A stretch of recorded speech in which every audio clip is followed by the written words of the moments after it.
Good morning, you guys. Welcome to or welcome back to Willow Creek Homestead. My name is Kenzie if you are new around here. And in today's video, we have our work cut out for us. We are going to be picking up right where we left off and getting this sauerkraut canned up. I also bought a 50-pound bag of potatoes from the Dutchman store the other day for $12.95. So we are going to turn these into pantry staples.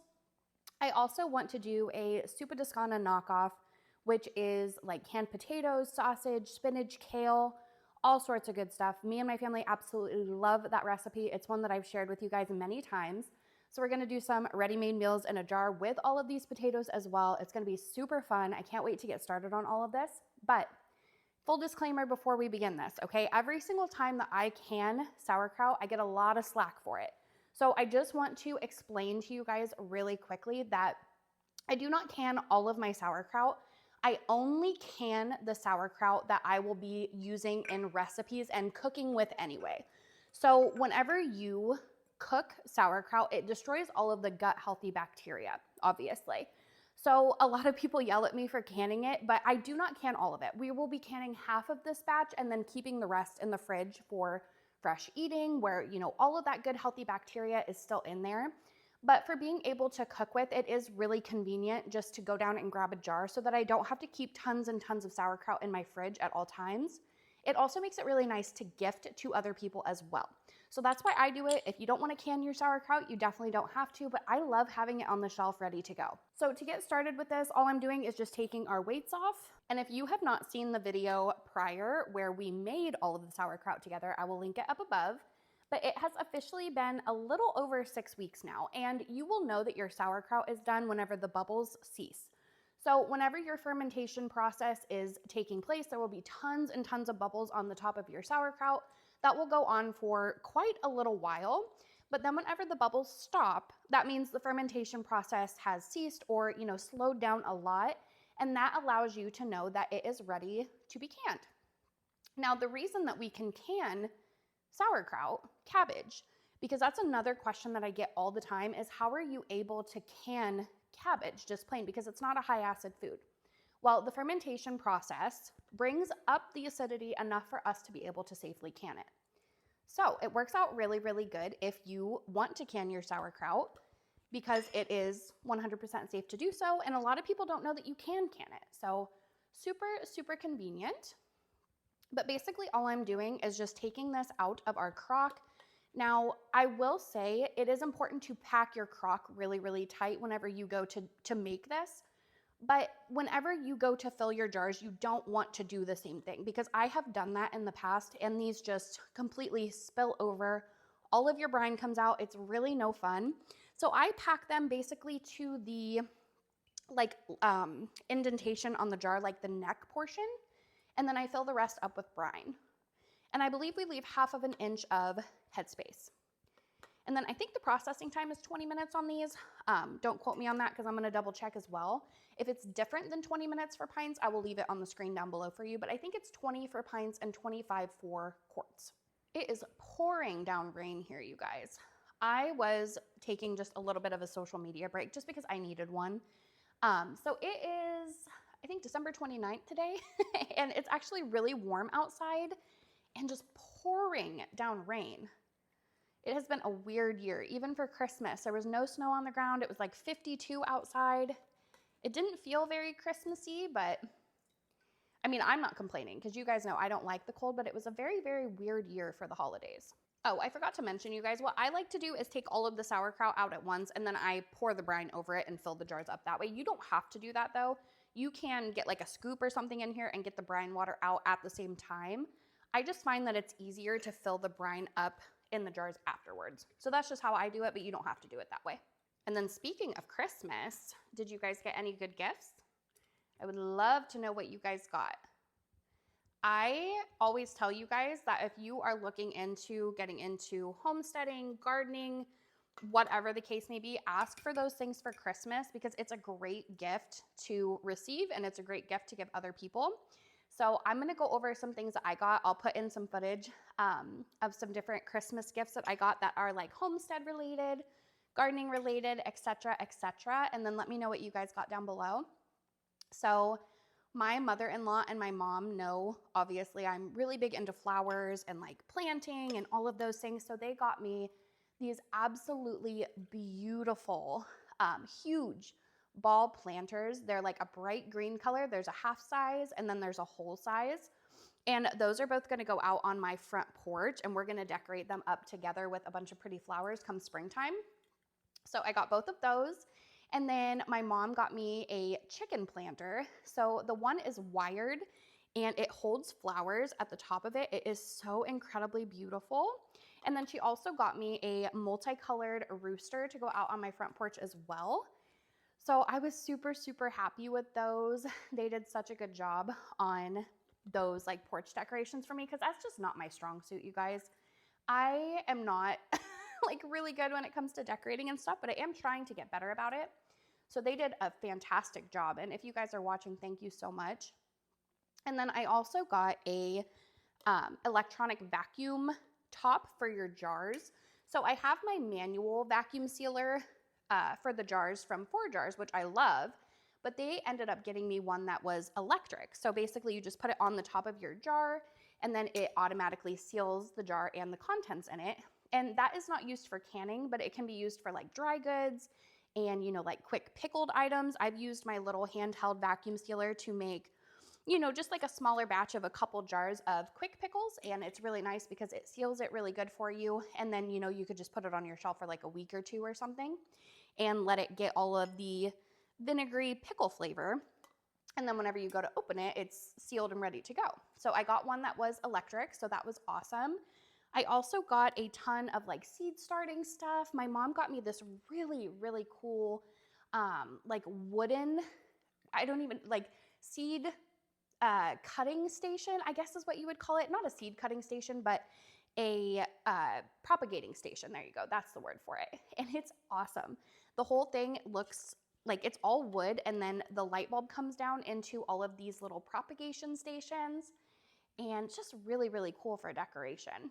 And then I also got just some like really cool like kitchen utensils, like wooden kitchen utensils, because I'm trying to stray away from like the you know, metal stuff. I want to switch to all wood if I can help it. So everybody chipped in and got me a bunch of those. But the best thing that I got, in my opinion, is my second pressure canner. My mom got me another pressure canner, so now I officially have two. So it is game on around here. I don't know about you guys, but using one pressure canner for all of my canning needs has just been not the funnest or the best, you know? And she got me another one. So come this spring and summer, it is gonna be so convenient. Even today, like if I was only using one pressure canner to get through an entire 50-pound bag of potatoes, it just takes forever, and I've done it. But now we have two. So I can't wait to whip out the other one and get all of that done with you guys. So I just went ahead and drained out some of the saltwater brine from our crock, and now I'm gonna start filling these up. And like I said, I think it's about 1/2 inch of headspace. So that is what I'm going to go ahead and leave. Using this jar gets a little bit messy. I should have done something different, but I don't think I was specific, you guys. We are water bath canning these. And that's why I was talking about the acidity levels and stuff. So we are water bath canning this sauerkraut, not pressure canning it. So that is why I was saying the levels are being brought up enough for us to water bath can this, not pressure can it. Now, sometimes I have enough brine whenever I do this, sometimes I don't, but if you do not have enough brine whenever you go to do this, like I have 2 jars over here that don't have enough brine in them, you can make it really, really simple. Just some salt, water, put it back in the jar, or you can top it off with water. Doesn't really matter. So if you run out of brine to fill your jars with, just make a little bit extra and then throw it in them. Or if you just want to put the extras in the refrigerator, if you don't have enough brine, that also works. But definitely make sure you do debubble these ones really, really good, because there's a lot of like air bubbles and just cavities in the, you know, cabbage and stuff like that. So make sure you're taking your debubbler and really, really getting all of that out. And then I am just going to go ahead and make up some extra brine really quick. So we're just, again, doing distilled water and salt.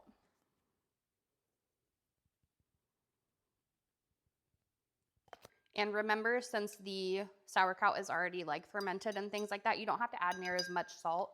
I just add a little bit back in so that it maintains its flavor.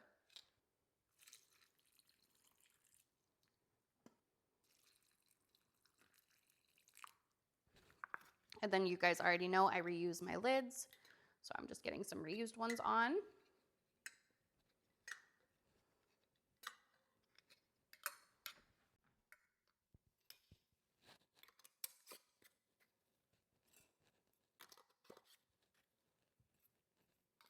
And then we're just placing our rings on fingertip tight. I get the question all the time, what is fingertip tight? So whenever you go to screw this on, the minute that you feel resistance, that's tight enough. Is basically what it amounts to. You don't want to over tighten these because then they can't release pressure if they need to, and it will affect your seal. Sometimes it can cause the lids to buckle if you tighten them too tight. So fingertip tight just means whenever you go to place this on, the minute you feel resistance, you stop. And I already had water in here, so now I'm just gonna get these loaded. I don't have this heating up or anything because the sauerkraut is not hot. So I'm just gonna get these placed in here.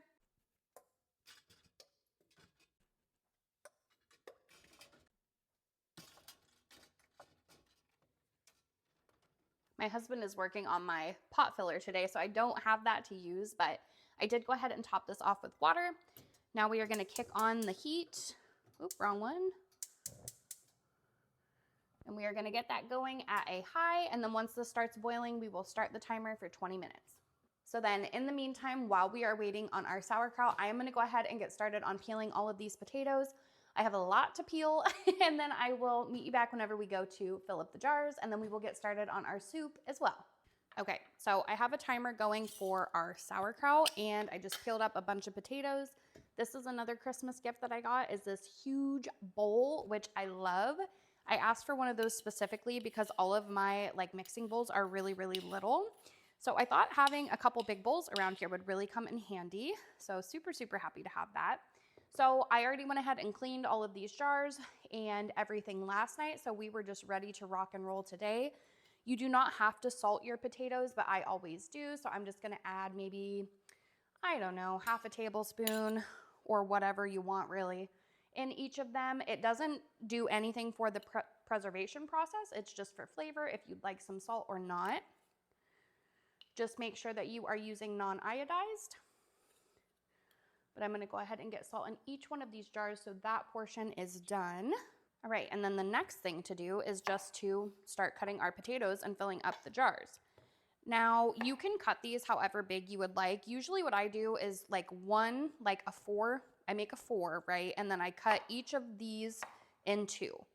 And that is about how big I leave them. Because if you cut them too small, then they can kind of get a little bit mushy throughout the canning process, in my opinion. So I do tend to leave mine just a little bit bigger. But depending on the application, you can cut them how big or small you would like. And I got this bowl halfway filled up, and I did not even make a dent in that bag.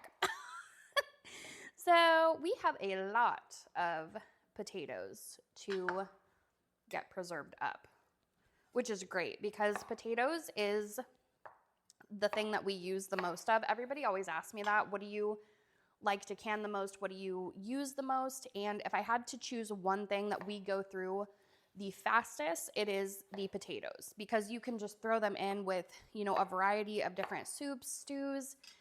I don't use them for potato salad or roasted potatoes. I've heard that some people do. I just personally don't.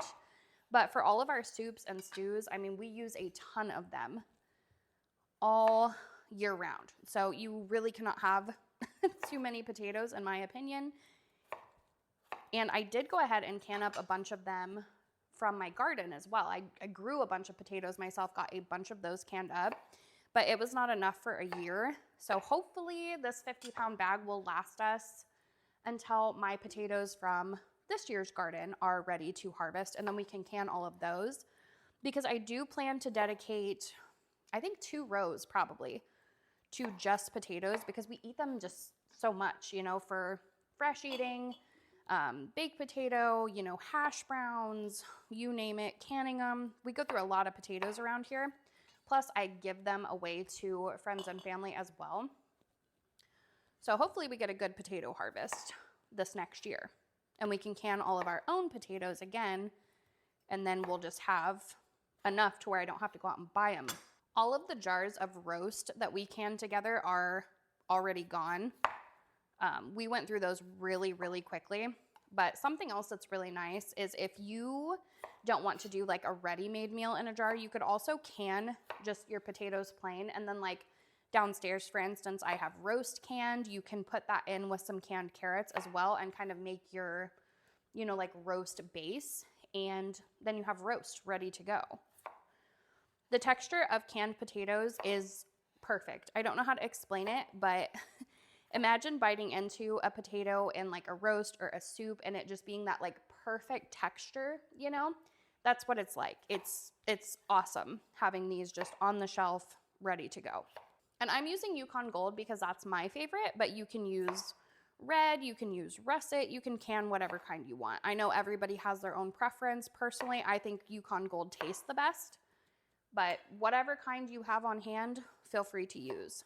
Sorry if you can hear my baby chicks downstairs. They are quite noisy today. I did end up finding 5 of the boys' homes.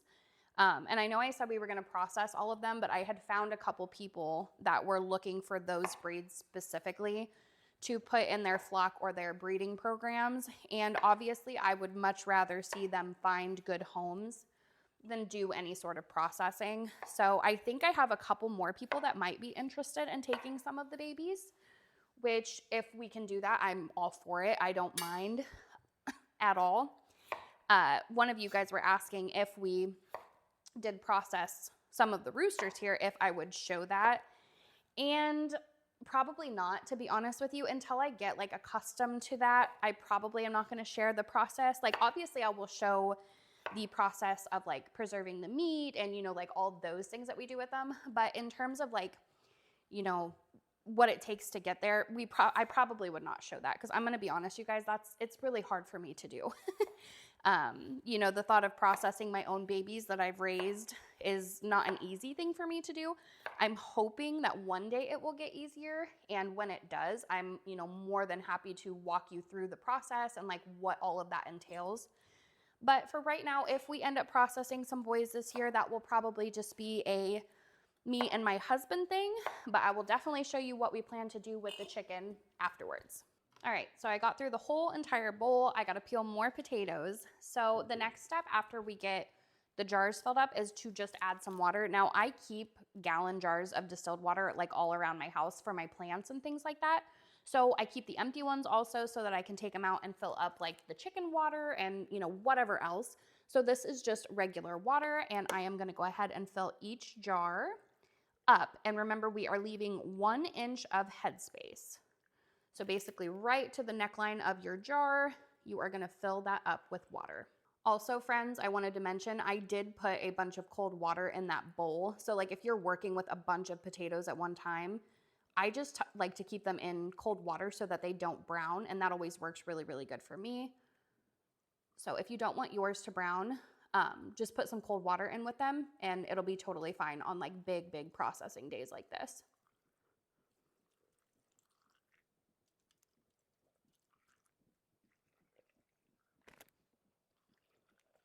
Okay, and then I'm just going to go through and debubble each jar.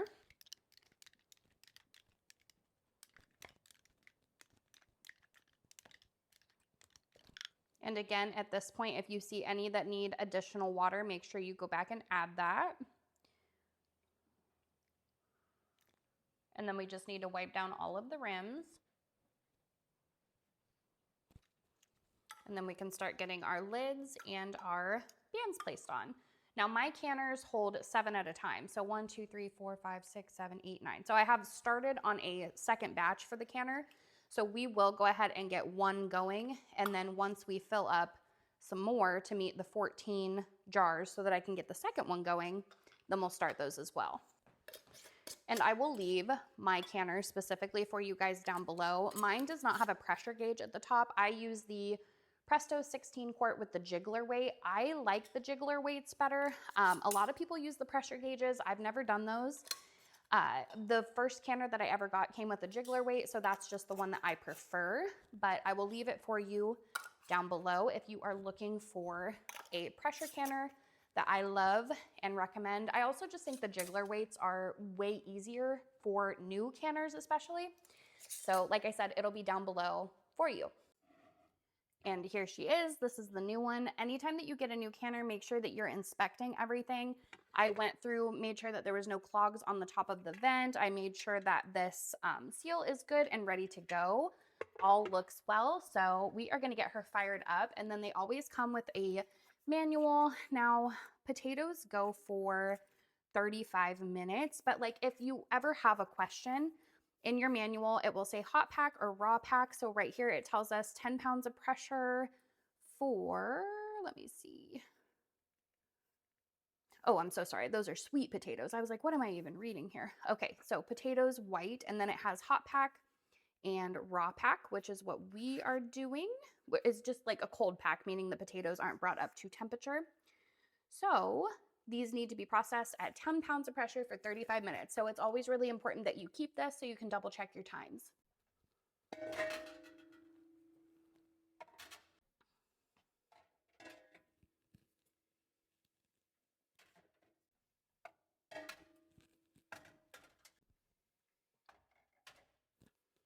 And make sure you read the water requirements on your pressure canner. They vary. This one specifically needs 3 quarts to get started. And for every hour that we go above 60 minutes, we need to add an additional quart. So these process for 35. So I'm going to put 3 quarts of water in here. Okay, all of our water is in, and then we just align the arrows together, give it a good twist, and we're going to crank the heat on. And then we just leave this be and come up to a full rolling boil and vent, and then we will get our weights and stuff on and get this out of the canner. But the sauerkraut is done, so let's get this out first.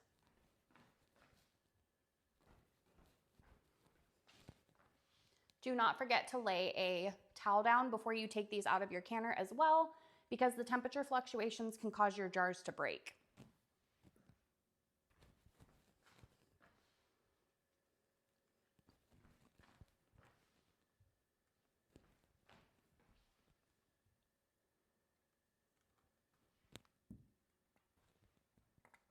Well, this feels good. I love pulling homemade sauerkraut out because there's nothing like it. If you've never had homemade sauerkraut, I definitely encourage you to try it. So super, super excited to tackle this project. Okay, friends, so this is the first round of potatoes. This is done. I have this just cooling off. We have to wait until the pressure gauge is down in order to be able to open that. So now I am getting started on the Zuppa Toscana knockoff soup because I need my stove to cook this first, and then we will get the second canner going with more potatoes and the soup. But all I've done is just throw some sausage in here. Now I'm making a bigger batch. So I'm doing 3 pounds, and then we will get the rest of the ingredients in here as well. The only thing that really needs to cook is the sausage. You don't even have to pre-cook the sausage if you don't want to. You can just throw it all together in the jar, but I do like to let my sausage brown just a little bit. So I'm just letting this go ahead and get some really good color on it. And then while this is browning, I'm just gonna go ahead and add in a bunch of onions. And then I know this looks a little funny, but this is just frozen spinach that I went ahead and let de-thaw. I drained off all the water. And then I'm going to go ahead and throw this in here too so that it can start to get some really good color on it. This is from last year's garden, and usually I would use kale, but I'm all out of frozen kale. So you can use spinach or kale, or you can leave it out. It doesn't matter, but it's just a great way to get this used up. I won't use all of it, but then the rest of it I'm going to go give out to the chickens. And that'll be a nice little green treat for them to snack on for the evening. Now, I wasn't really good about ripping up that spinach before I went to freeze it, but don't worry. If you have bigger chunks, like they really, really do break down in the pressure canning process. So don't feel like you have to rip all of that up before you toss it in there. You definitely don't. And then while we're waiting on that to brown, I also wanted to show you something else that I got for Christmas. So see that big stock pot up there?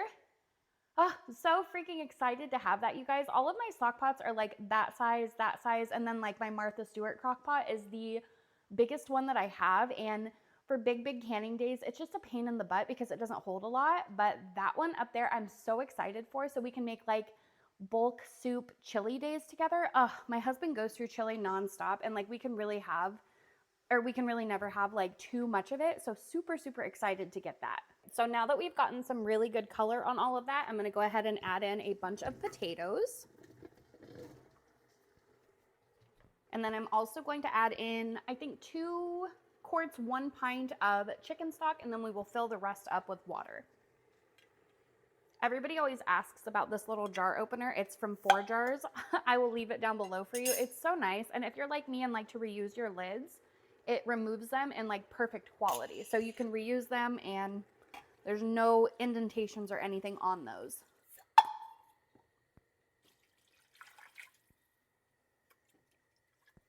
I forgot, you guys. I also got these really cool salt and pepper shakers for Christmas too. I got a lot of like really cool kitchen like gadgets and things. And you guys know I don't season things that I'm canning very often. And if I do, I go very, very minimal on it. Because I promise if you over season this, once it goes through the pressure canning process, the seasonings just intensify to like the point of no return if you overdo it. So I make sure that my seasoning levels are very, very minimal. So I am just gonna go ahead and add just a little bit of salt and pepper to this. That is it. And then once we go to make these and eat them the night of, I will add additional seasonings then. All right, so this is officially ready to jar up. And we are just gonna leave 1 inch headspace and fill up our jars. Now, like I said, you guys have seen me make this many, many times. This is me and my family's absolute favorite, but once it's canned, it's not done. So in order to make it like a Zuppa Toscana knockoff, what I do personally is I add cream and seasonings. You could put whatever else you want in here. I don't know if the Zuppa Toscana has cabbage in it or carrots maybe. I think I did make this with shredded carrots one year. You can get really creative. Put whatever you want in here, but it's really, really good, you guys. And then one year I left the potatoes out of it completely and made it with gnocchi. And that's my daughter's favorite way to eat it, is just with the gnocchi instead of the potatoes. But obviously I had a ton of potatoes, so I wanted to get a bunch of them used up. But there's several different ways that you can do this and several different things that you can add to it. But it's just a really, really good, ready-made, comforting meal in a jar. And we love it. And I'm really not a big fan of ground meats canned. Hamburger especially, I do not like at all. But the sausage, I promise, if you are skeptical of ground meats in a jar because you've tried the hamburger, I promise the sausage holds its texture so well. It's very, very firm. It does not turn mushy. And it's really, really good in soups. So any soup that calls for ground sausage, I don't mind it like at all. The ground hamburger, on the other hand, is disgusting. I don't know how people do that. I tried to make ready-made taco meat one year. It was terrible. Don't do it. Not a fun experience. I'm really proud of myself, you guys. I got through basically that entire bag of potatoes. These are all potatoes that still need to go in.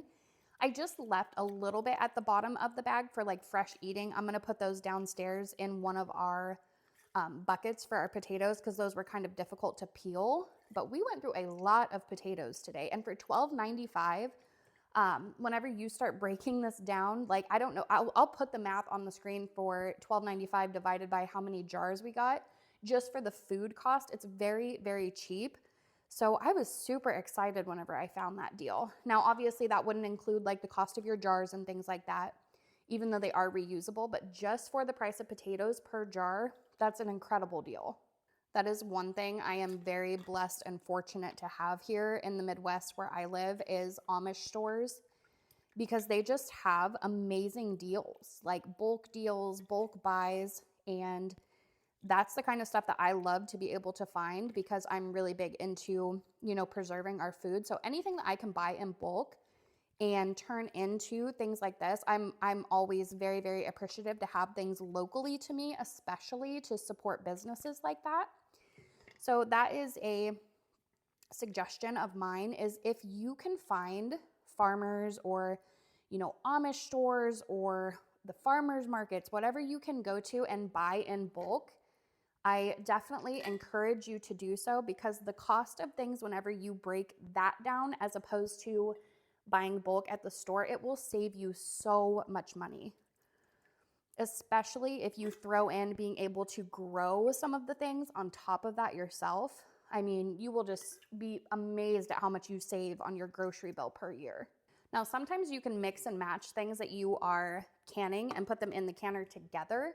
These, however, I cannot because they need to process for 90 minutes, whereas the potatoes need to process for 40 minutes. Sorry, I always go with the pint time. These process for 40 minutes, pints for 35. But we cannot mix and match them because they have different processing times. So I'm gonna get 1 canner going of all of the soup and then 1 canner going of more potatoes. And I will about bet that this project is going to lead into tomorrow because I still have, I think, 3 more loads to go. So it's gonna be a long day for me, but that's okay. I'm just gonna keep loading my canners up and rotating everything. And if it takes until tomorrow, I'll meet you guys back then. And then the rest of the stuff that's left in the pot is just like the broth and like a little bit of sausage and spinach, not enough to fill another jar. So whenever I go to feed the dogs for the evening, I'm gonna mix some of this into their dog food and they will absolutely love that. And then again, we are just going through and debubbling and then just getting lids and bands placed on. And first one is done. I forgot to grab another wide mouth lid from downstairs, so I will have to run down and grab another one. And our pressure canner just popped, so we can go ahead and get the first round of potatoes out of that as well. All right, so our first round of potatoes is done. So I'm gonna go ahead and get all of them out and look at how beautiful.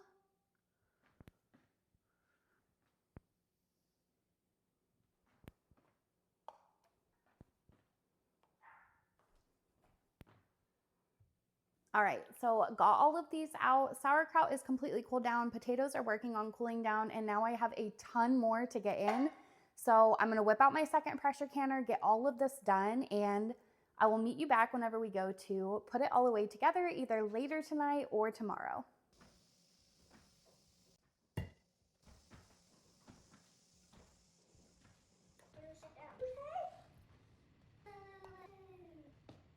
Hey guys, so it's actually been a couple days since we did all of the canning projects together, but to finish off the video, I just wanted to get everything down here and get it put away with you all.